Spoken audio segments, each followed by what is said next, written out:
All right, guess what? Today we're going to make a little trip to North Dakota, a town by the name of Dickerson.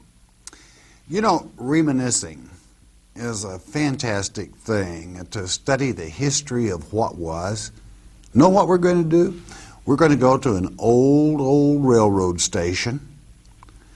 We're going to see the old luggage wagon right there out right at the tail of the caboose and see how people lived.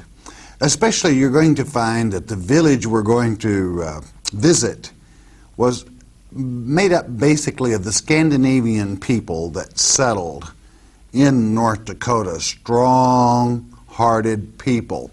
You're going to get to visit with some of them, the descendants thereof, Norway and a few other places.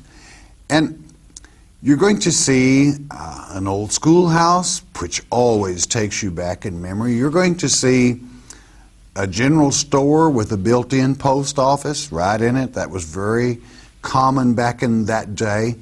And also, you're going to see a lot of farm machinery. Boy, do I enjoy seeing old harness, old thrashing machines, the various tools of the trade that were used those many years ago. What a fantastic time to take a moment and enjoy. Hey, if you're ever driving through North Dakota, don't bypass Dickerson.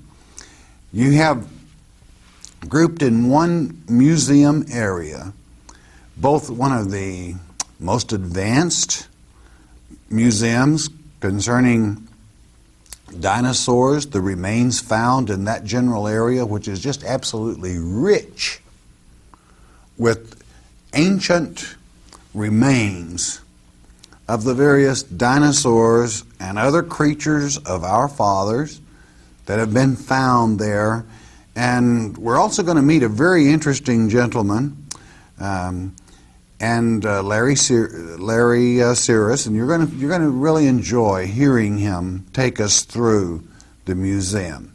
So what a time we had in North Dakota, and in visiting and in meeting these wonderful people and sharing with them, whereby they could share with you and show you what they have there in North Dakota. The people that we will meet and visit, we will meet one old house that was built from stone in that area.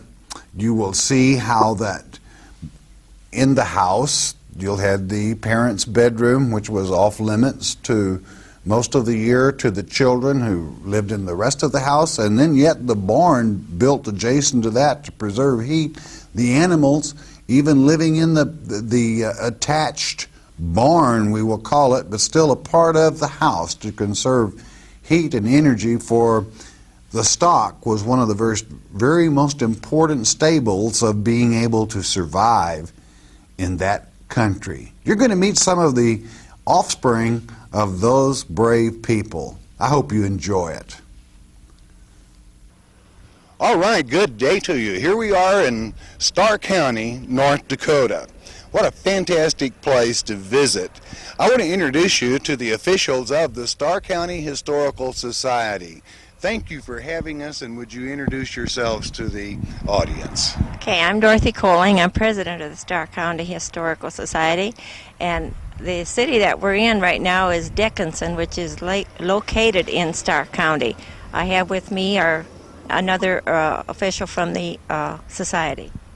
And I'm Charlene Wiseman. I'm the treasurer of the Starr County Historical Society. The building we're standing at was moved in from Southard, North Dakota, a few miles west of here, and has been kind of restored to the best that we've done. We'd like to add a few more things to it in years to come, but right now it's pending. Okay, this building was moved in by the retired railroad people, and it's basically their project. The caboose also has been moved in by the retired railroad people. Presently, we're planning to add another room to the back of this little depot to put up a model train display, which should probably be in progress next summer. We have other buildings here that we'd like to focus on, beginning with our Pioneer House, which was moved in a year ago, and we are now waiting to have it shingled so that we can continue with the work inside. This is the Gorham store. It was moved in from north of Belfield. It was sponsored by the Elks. We have mostly old things, the old post offices, the little boxes that each one had to have their own code to open up. We have an old till, an old coffee grinder. The working counter is the same. There's a table sitting in here where the old farmers would congregate during the winter months and play cards. And there's a lot of goodies in there. And I'll let Dorothy finish it. Okay. Also, in the part of the post office, we have many of the original stamps and the logs that they were kept for shipping cream. And also, this was also part of a gas station, a rural gas station. And right now, we are in the progress of locating the old-fashioned gas pump with the bubble on top, which should enhance the beauty of this building considerably. Inside, in some of the bins, are still the peanuts and beans and rice that came with the store. I doubt very much that we would try to sell them to anybody, but they're here. And we also have, just to make it more interesting, are showing some antique pieces that will later be moved to the house when the house is completed. This is a Lutheran church, was moved in from north of Taylor, a little town east of here. It was moved in 81 and dedicated in 83. We have services once a year. The original people come and they try to have their singing and everything.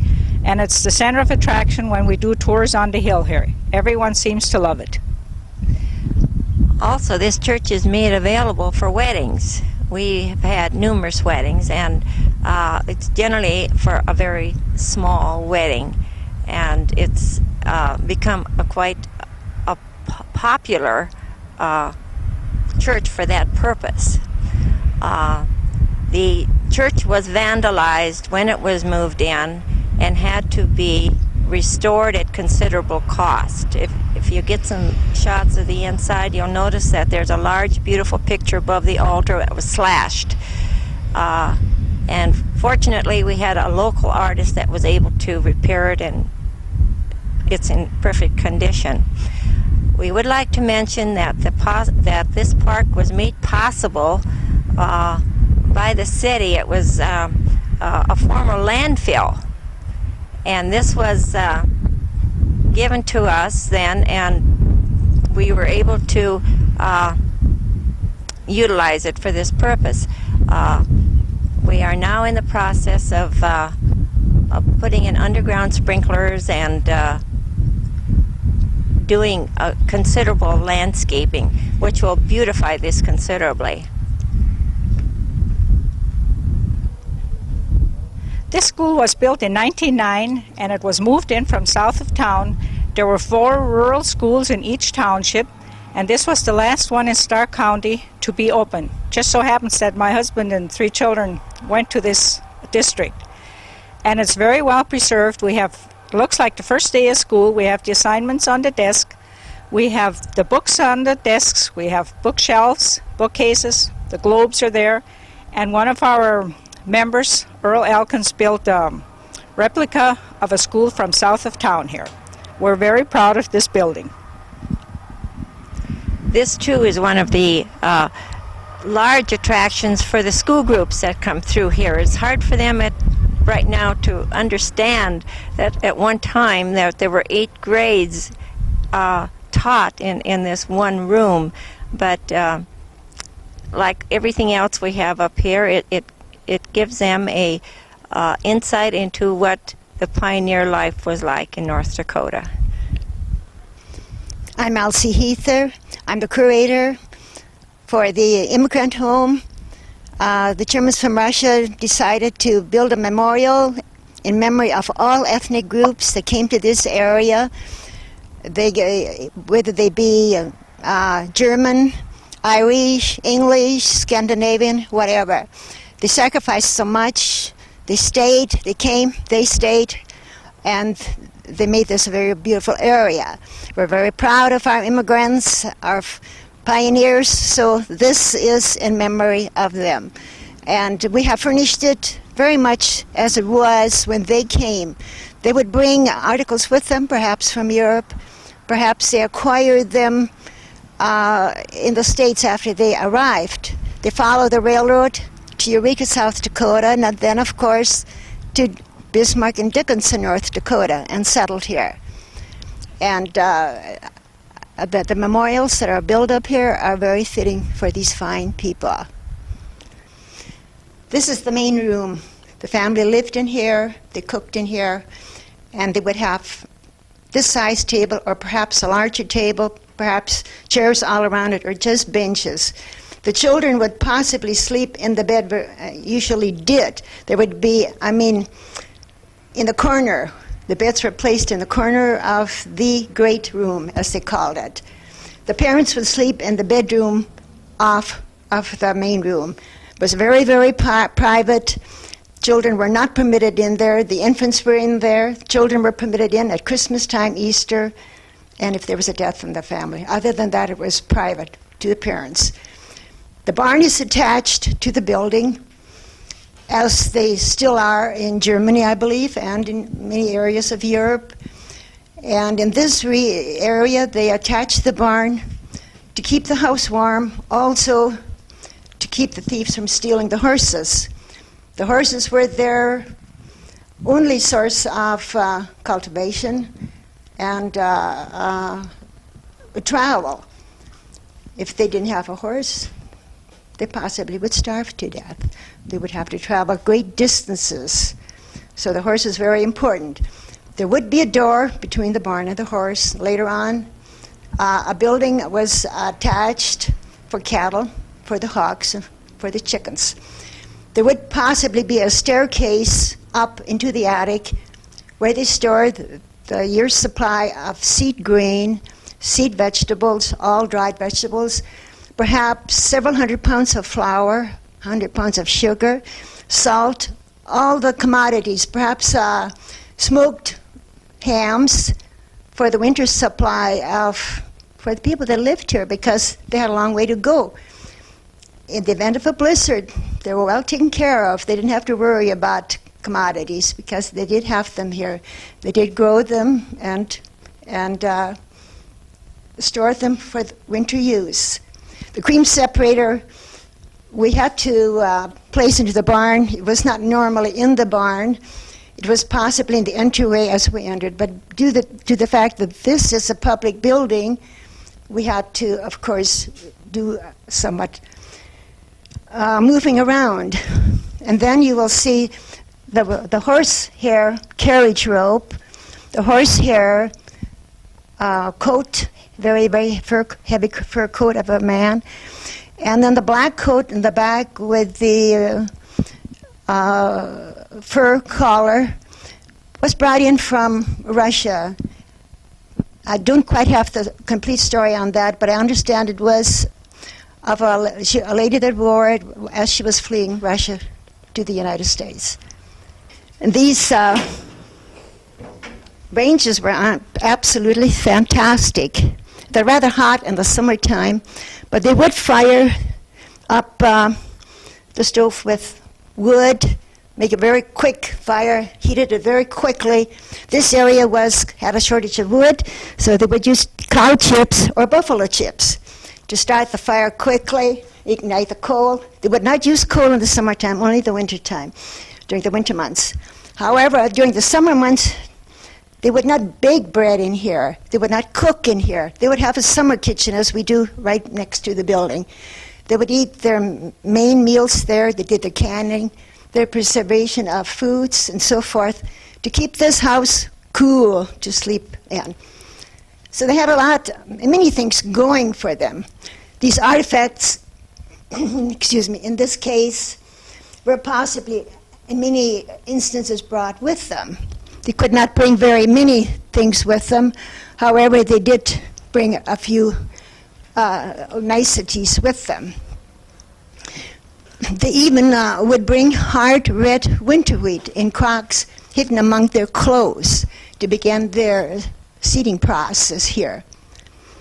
I can take you into the bedroom.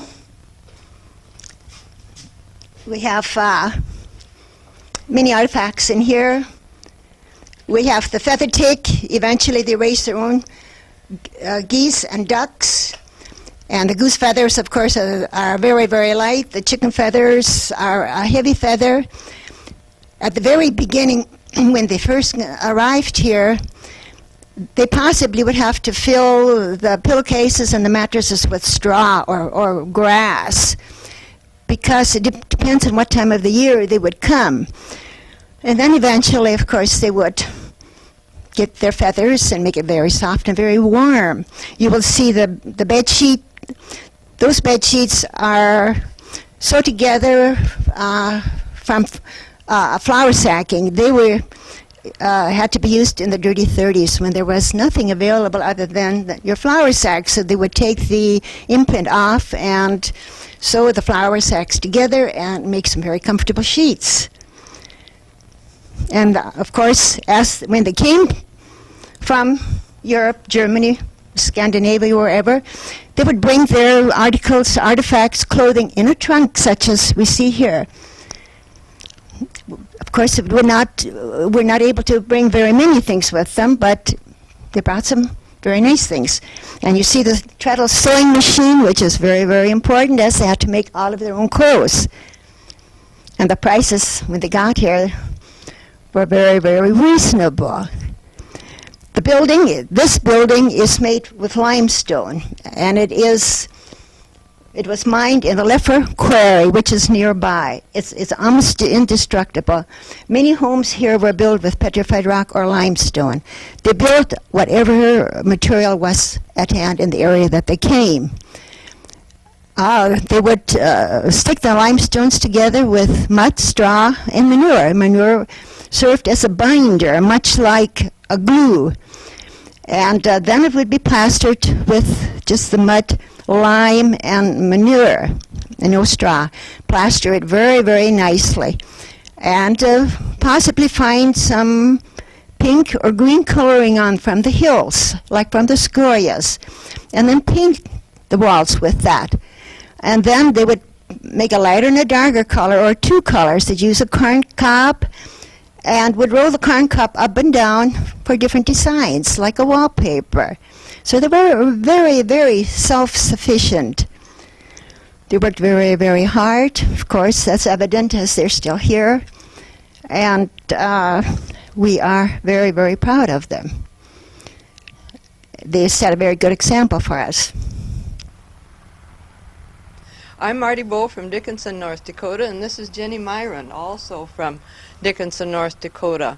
Our building here is brand new. We just opened the 17th of May, and what we represent is not just Norway. The building is typically probably Norwegian in looks, but it's to represent all of the 5 Scandinavian countries. And we don't have any artifacts to show as yet because we're so new. But within a year, if you were to come back, we hope to have a good immigration story to tell you.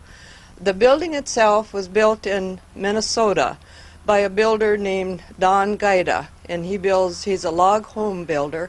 He erected this in Minnesota, and then it was brought into Dickinson, and they gave us 6 days of labor, and the rest was all volunteer. There'd be one man from Minnesota here to tell us what to do, and then the rest was volunteer work.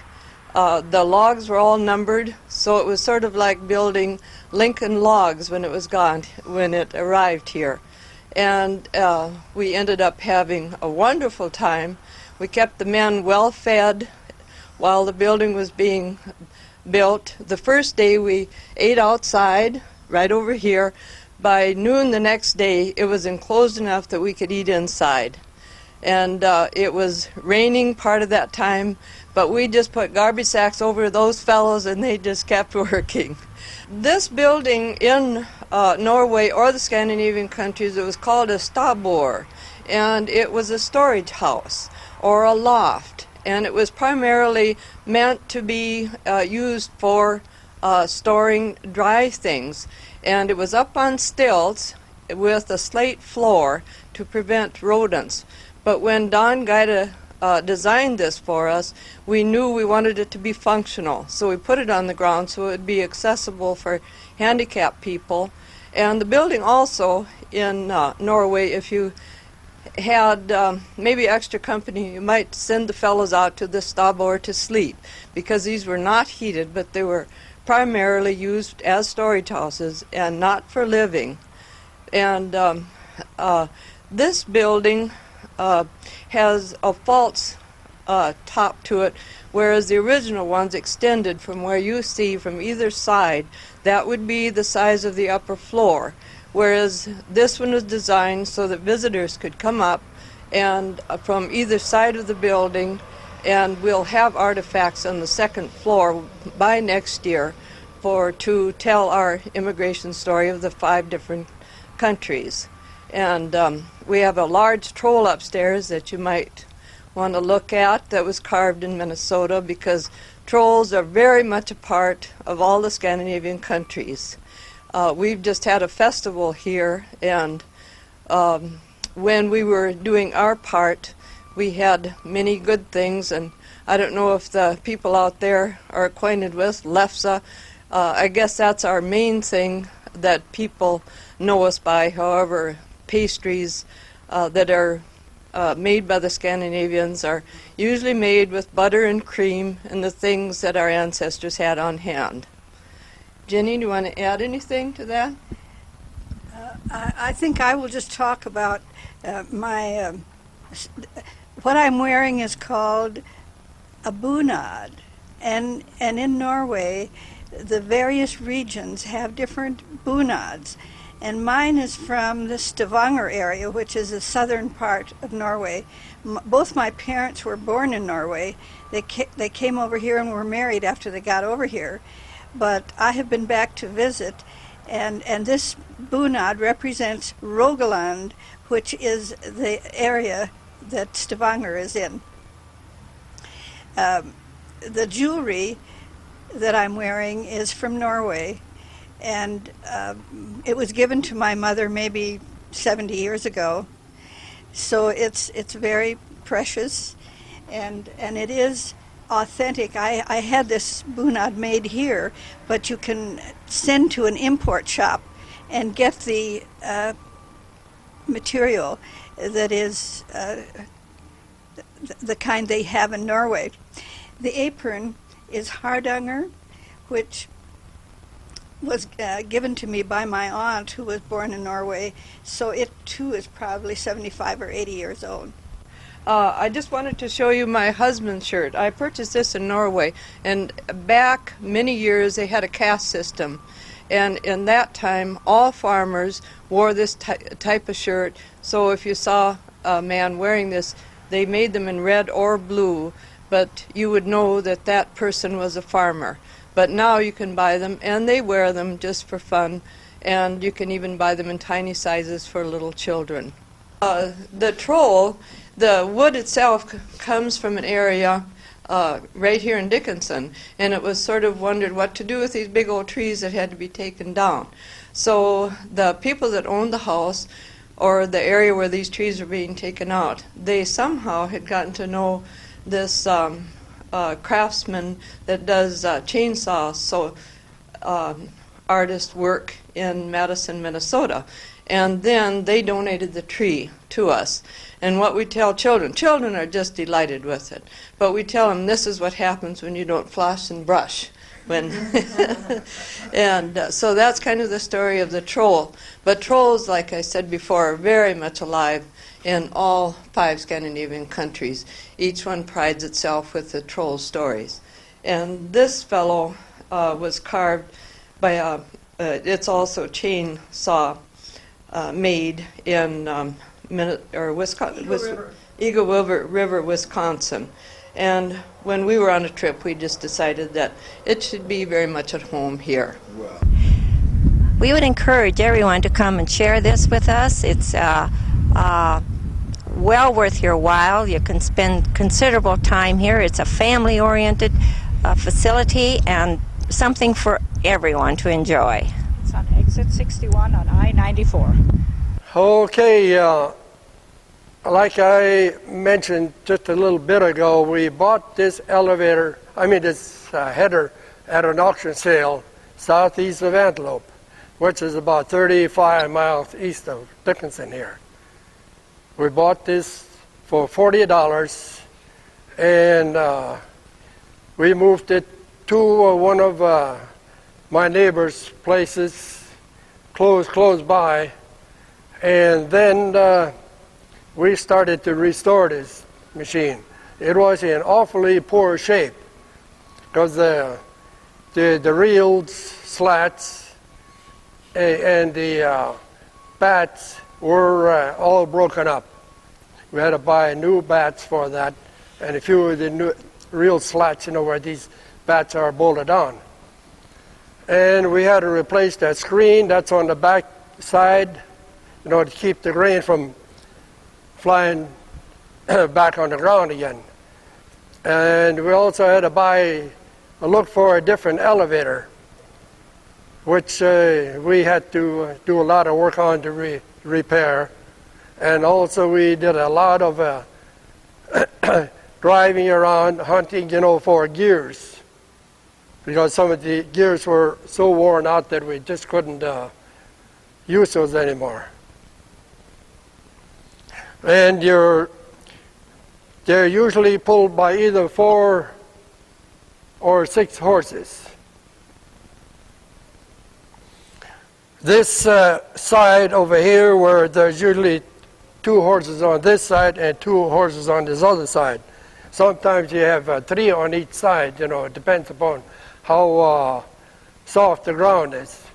And when we went around the corner, this team of horses had to kind of veer out in order to pull that header around the corner. See, and then also with that header box back here, we had go alongside of that elevators. So when the grain come up through the elevator, it had to fall into this header box. How would you adjust your height and steering? This here, you adjust it right here. There's a set screw back here. The raise and lower, you mean? And also to drive it, just turn it, just steer. Well, you'd have to kind of work with your, or help along with the hand. Oh, you bet then. And then this lever right in front of you would raise and lower the Yeah. or you could get short grain. Yeah.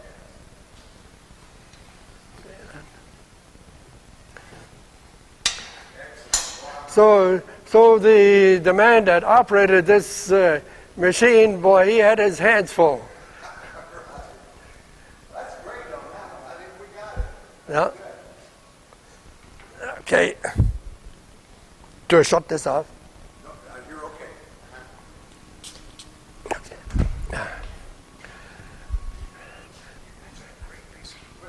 Yeah. I've done an old combine. Where you lower it down. I've had oats down and Yeah. down there. This one. Pardon? It's a corn binder. For binding corn, just like, say, for instance, now you were out binding grain, this would binder corn into bundles. I've actually used one of these tractors. It's an old Twin City, Minneapolis, Moline. I used to have a dealership with these guys in Grand Arkansas. They back a long way. An old Oliver. And I said, is that an Oliver thrashing machine? I wasn't sure No, if they made one. it's a Red River Special. River special thrasher, yeah. Well, you all are to be commended. This is and the gentleman that donated that. That's great. Well, like that Twin City, I used to plow with that back in 1946 after I come home from the service. Well, if they were a horse, this would Yeah. be known as a Wheatland type tractor. Yeah. They would get it done. And I would dare say with that magnet as clean as it looks, I bet it would start too, with just a little bit of cleaning up and fuel. This is a piece of equipment, to me, is get out of the way and save your hands. Yes. Stationary Baler.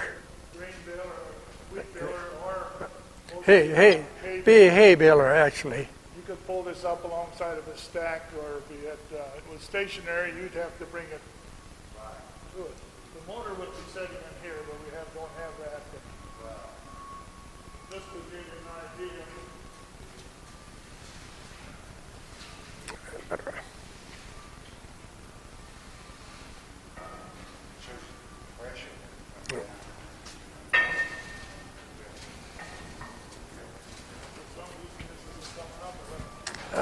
It's coming up now. Yeah. And the stuff is right there, the 8-packet. Then you'd have the guys back here, and they would tie it. This would be down like this.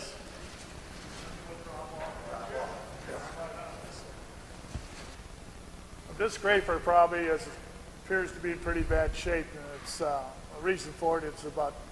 Was used about in the 1880s. This was used to build the Northern Pacific right-of-way. And this particular machine was used about 25, 26 miles west of us. It wound up on one of the farms south of South Hart. And here about a year ago, I met him at a restaurant, and he said, "I have this scraper, would you like to have it?" I says, "Why not?" And he told me he was aware there's only 2 others in the state of North Dakota like this. So that's got a lot of history behind it. And when the railroads came through here, like the city of Dickinson, who became a city in 1882, so it gives you an idea in comparison what it's all about. This took about 3 strong boys to dump it because he had 1 fella here and 2 on the side. It's got to be pretty heavy. Here we have some items when it comes to treating wheat, cleaning wheat. Nowadays you just take it to the elevator and have your wheat treated. But a lot of these mills are used probably around for your own feed and things like that, clean it. Years ago you used formaldehyde to treat your wheat to clean it. Like we clean most of our grain with a fanny mill like this. It has different size sifts, for your wheat or oats or barley, even with flax. See, and then it has a fan, to blow out the fine stuff or chaff or whatever's in with the grain yet. This little corral here is all in regards to the early cowboys and harness. Something you don't see this very often. We have a side saddle here that women used. It's an old one. It goes back to Teddy Roosevelt's time. Here is something, we have a gentleman living here for years. His family now is out west. He worked with leather. And this bridle he's had is just all hand woven out of leather. And it's braided bridle, you just don't see it. Because that took a lot of pain and work. Well, there's other deal that where the saddle is laying on over here, that is used for mending harnesses. That part there is used for mending harnesses. Just when your leather starts fraying, and the string or whatever they use, to mend that. This is a little smaller version, Yeah. but it's the same principle. I better get over here.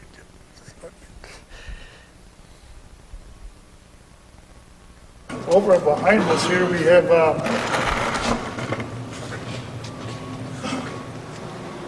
early powered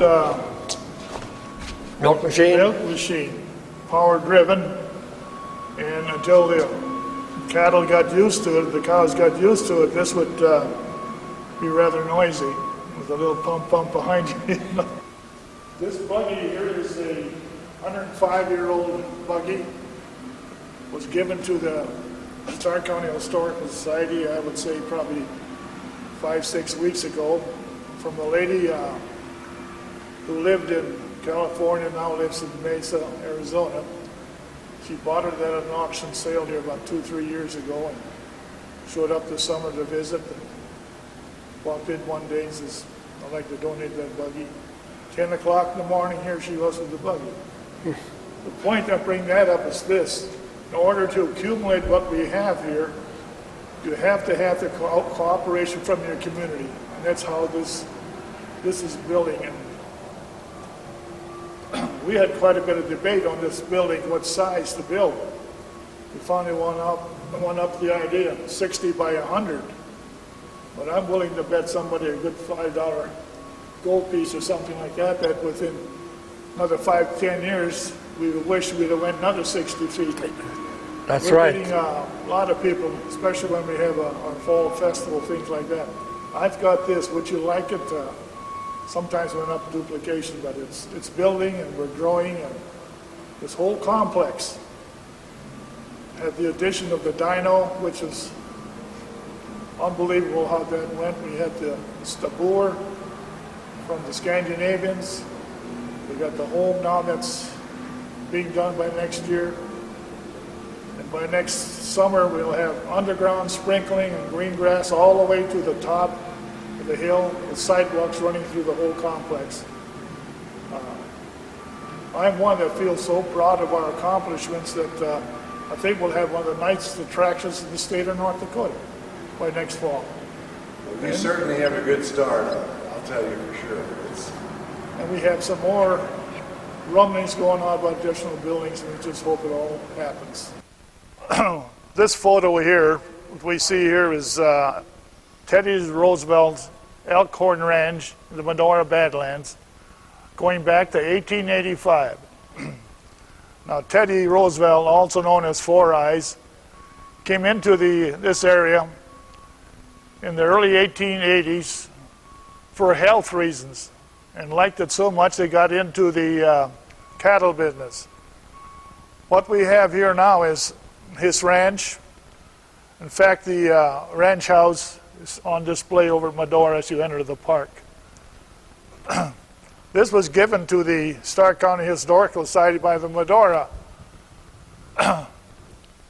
Society over there.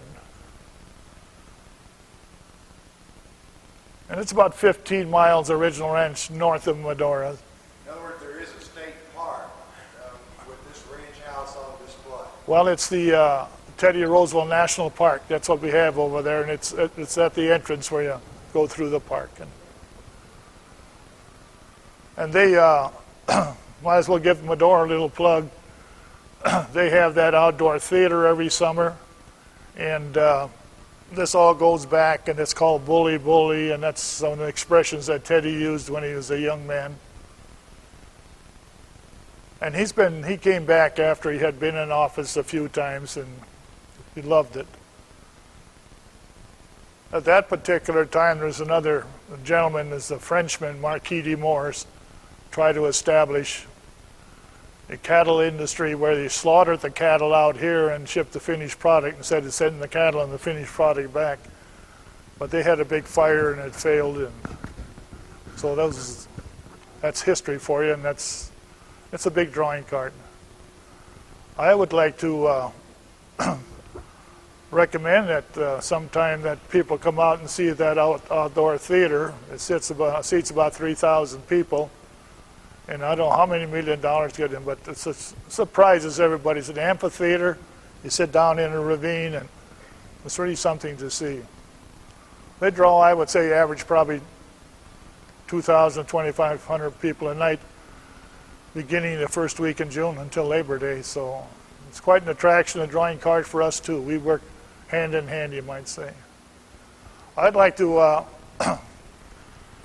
brag about this little farm set here. This is built by Mr. and Mrs. Earl Elkins, who are also board members of the Stark County Historical Society. It took them 6.5 years to build it. It was just a plain old hobby. And it so happened that the gentleman had wound up with a case of ulcers, and the doctor recommended a hobby. He said, leave your work at the office, don't bring it home. So it was a job well done. Shingles, put on with a hot glue gun, and that's a pretty delicate work. It's all according to scale. 1 inch represents a foot. And he has most of the buildings that you might find in an ordinary homestead. You take the house there, which has glass in the back, you can look right into the windows. I'm willing to bet if we could have had 200 of them homes, we could have sold them as doll houses. But nobody could afford the price, the time to put into it, because but that's a big drawing card. Even the youngsters like it. So it's something that's a drawing card to this place too. So I want to thank you, gentlemen. Art Baumgartner from local here in the town, and John. I'm from Richton. From Richton. Yeah, semi-retired farmer, doing a lot of volunteer work. Great. I know you're enjoying what you're doing. Yeah, Thank sure do. you all for showing us we'd around. like to thank you for being here Well, and making this all possible. It's been certainly a pleasure, and I know there are going to be many folks dropping in on you to have a first-hand look at this. Thanks a lot. Thanks again. I'm Carl Larson. I am president of the Yoakum Board of Directors. The Daniel Yoakum Museum was established in the early 80s as a result of the $250,000 donation from the Yoakum estate. It was given to the city to be a museum where we have alternating exhibits. It's not designed to be a exhibit where things are permanent. So what we have this year are a number of special exhibits designed to focus on the Western experience. We have the Huffman photographs, and we have an extensive Indian artifact collection. The Indian artifact collection was owned by Mark Armstrong, a local businessman. It was gathered in the 30s and 20s here in the Dakotas, and has recently been available in the area. The Huffman photographs, L.A. Huffman was a well-known photographer in the Montana, western North Dakota area, and his photographs have become classics of the changing of the frontier, and many of them are of well-known characters such as Calamity Jane, and it includes railroads, the breaking of the sod, the last of the buffalo hunts, many Native American figures, and so it complements the other Indian artifact collection that we have here. Many of these items date from the turn of the century, some from the early 20th century, and one should especially notice the beadwork. That is particularly significant. The various items have been identified by our local Indian expert Jack Stewart, who unfortunately couldn't be here today, and so it is the beadwork and the leatherwork that we are particularly featuring here. We have more of the Huffman Indian artifacts here. Particularly interesting to notice the beadwork on the bottom of this moccasin.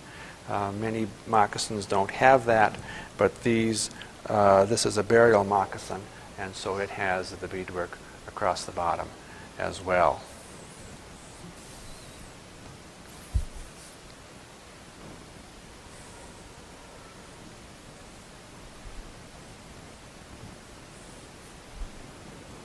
In this case, we have a particularly interesting item, a Sioux man's vest. We think it's interesting because this particular item was displayed recently at the Smithsonian. The owner has just recently gotten it back, and the beadwork is particularly extensive and fine on this piece.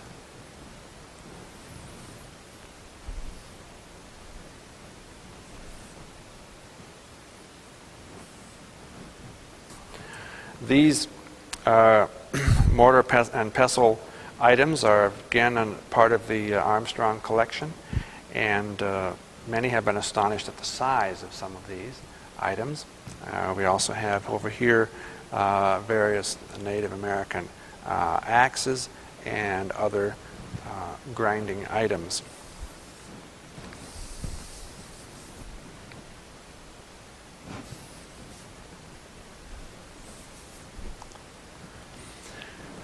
These cases contain other items that the Native Americans used, a dance stick, for example, a skull crusher used to crush buffalo bones, and other kinds of clubs that were used in various ways. A dance stick here, and several dance sticks that are a part of this display. There's rather fine beadwork on these items as well. These are all cases, some Arapaho, some Sioux, and there's also a Sioux strike-a-light pouch, which was used to carry the flint and steel that was necessary for them to start a fire. What we are featuring here are such things as war shields, war clubs, and various other things that are used to carry things. Another dance stick here, and various roach headpieces, as well as other kinds of pouches and armbands, cuffs, and so on. One thing that's particularly interesting to people as they come through here is this hand-woven bridle. It's made out of horsehair. It's extremely fine work. I don't know if there is another one like it anywhere. And it's a very popular item in our display. We also have in the other case a number of ceremonial knives and pipes as well. These are all part of the Armstrong collection. We show only a small portion of his collection, but we were pleased that he allowed us to display these to the public, and they've been popular. The Huffman photographs were done about 12 years ago by the North Dakota Humanities Council, and they are on loan from Dickinson State University, which is the local college here in town. L.A. Huffman came to Miles City in the 1870s, 1880s, and served as post photographer there, and consequently was able to record what we often call the closing of the frontier.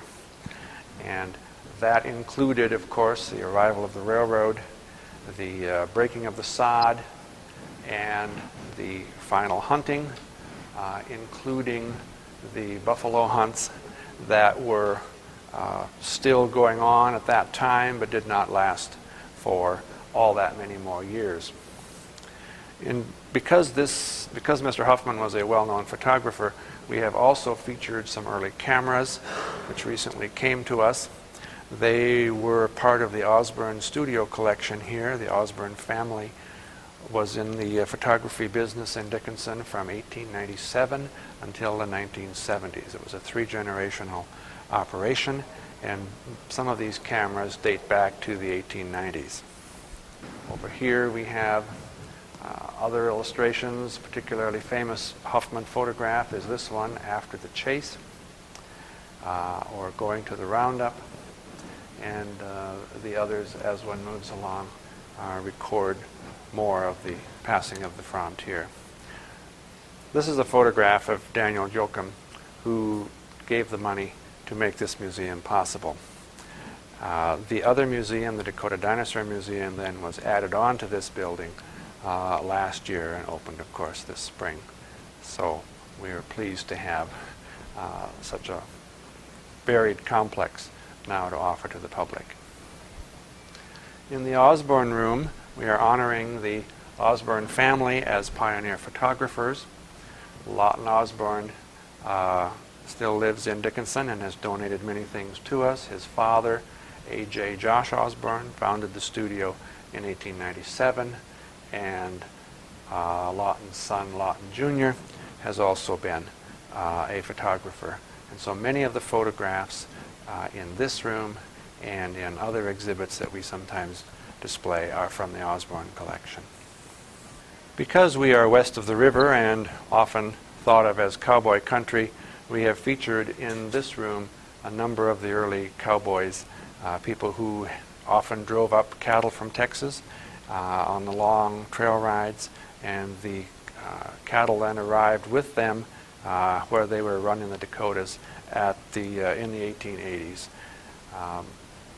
The collection was developed by Louis Weigel, one of our longtime members of our board and active in establishing this museum. They were originally secured from the collection of a photographer in Kildare, just north of here, Mr. Harris, who has photographed a great many of these people. We also use this room for other things. Right now we have an additional exhibit based on the early history of Dickinson. This was done in 1989 in connection with the North Dakota Centennial. And so we gathered a great many Osborne photographs and many others to display. We have actually 3 units like this. One final exhibit which we have up at the present is this one, entitled Railroads Change the Prairies. It's designed to explain how the railroad came west of Bismarck, and as a result, they had to go across the river on the ice with some of the track in the wintertime to get things over here, and then they cut through the various hills and so on, and then the panels feature the kind of transformation that resulted as a result of the arrival of the railroad, which arrived in Dickinson, which was called Pleasant Valley at that time, in about September of 1880. So we're a relatively young area. We celebrated our centennial in 1982, when the city was basically platted. This is Dawn Capel from Dickinson High School. She's in the severely multi-handicapped room at the high school. She's age 19. She's on a job program in which we bring the students out to get some work experience. Try the driving now, Dawn.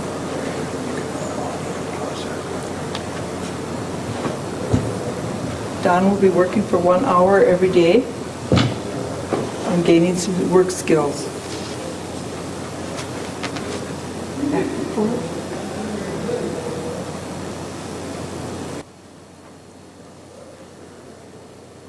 Dawn, I think that's the prettiest case in here. You've got that looking real good. She does a good job. I think it's excellent that you have this program, that she is able to help keep such the American heritage, preserve it, and to keep it looking so nice. Dawn, thank you very much for sharing with us. Thank you. Thank you. And thank you now.